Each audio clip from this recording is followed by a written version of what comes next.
Okay, we're going to continue on in our Father's Word today. We're in Galatians. Galatia was a region in the middle of Turkey.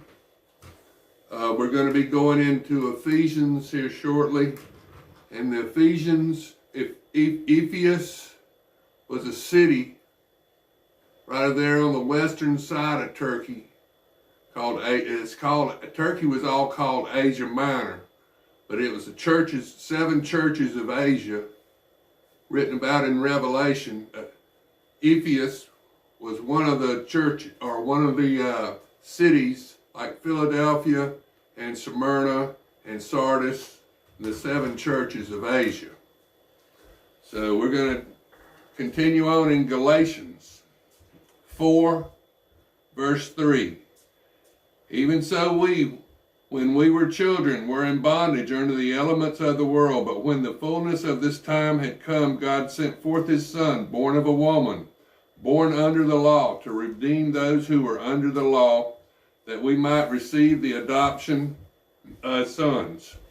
And because you are sons, God has sent forth the Spirit of his Son into your hearts, crying out, Abba, Father. Therefore you are no longer a slave, but a son. And if a son, then an heir to God through Christ. But then, indeed, when you did not know God, you served those which by nature are not God's. But now, after you have known God, or rather are known by God, how is it that you turn back again to the weak and beggarly elements to which you desire again to be in bondage? You observe days and months and seasons and years. I am afraid for you, lest I have labored for you in vain. Brethren, I urge you to become like me, for I became like you. You have not injured me at all. You know that because of my physical infirmity, I preached the gospel to you at the first.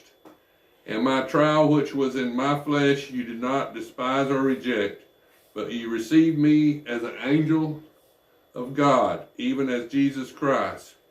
What then was a blessing you enjoyed? For I bear you witness that, if possible, you would have plucked out your own eyes and given them to me. Have I therefore become your enemy because I tell you the truth? They zealously court you, but for no good. Yes, they want to exclude you, that you may be zealous for them. But it is good to be zealous in good things, and not only when I am present with you. My little children, to whom I labor in birth again until Christ